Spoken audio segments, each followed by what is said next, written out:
ಚುನಾವಣೆ ಹತ್ರ ಆಗ್ತಾ ಇದ್ದ ಹಾಗೆ ಈ ಗಿಫ್ಟ್ ಪಾಲಿಟಿಕ್ಸ್ ಕೂಡ ಜೋರಾಗ್ತಾ ಇದೆ. ಲೋಕಸಭಾ ಚುನಾವಣೆಯ ಹಿನ್ನೆಲೆಯಲ್ಲಿ ದೇಶದಲ್ಲಿ ಕೋಡ್ ಆಫ್ ಕಂಡಕ್ಟ್ ಜಾರಿಯಲ್ಲಿದೆ. ಕಾಂಗ್ರೆಸ್ನಿಂದ ಸೀರೆ ಹಂಚಿಕೆಯ ಆರೋಪ ಕೂಡ ಮುನ್ನೆಲೆಗೆ ಬಂದಿರುವಂಥದ್ದು. ಕಾಂಗ್ರೆಸ್ನ ಶಾಸಕನ ಆಪ್ತನಿಂದ ಸೀರೆ ಹಂಚಿಕೆ ಅಂತೇಳಿ ಜೆಡಿಎಸ್ ಆರೋಪ ಮಾಡಿದೆ.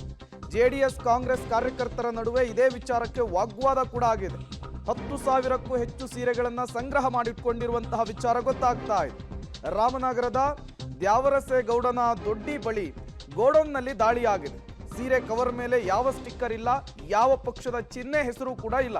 ಕಾಂಗ್ರೆಸ್ ಮೇಲೆ ಆರೋಪ ಮಾಡೋದು ಸರಿಯಲ್ಲ ಅಂತೇಳಿ ಕಾಂಗ್ರೆಸ್ನ ಕಾರ್ಯಕರ್ತರು ಕಿಡಿಕಾರ್ತಾ ಇದ್ದಾರೆ.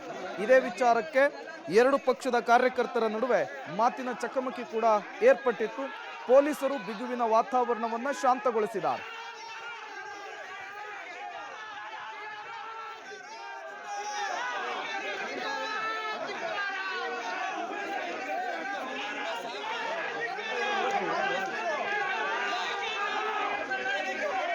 ಇಲ್ಲೇನೋ ಹಿಂಗೆ ನಡೀತಾ ಐತೆ ನೋಡಿ ಅಂತಂದ್ರು.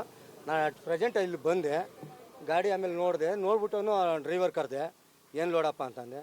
ಏನೋ ಗೊತ್ತಿಲ್ಲ.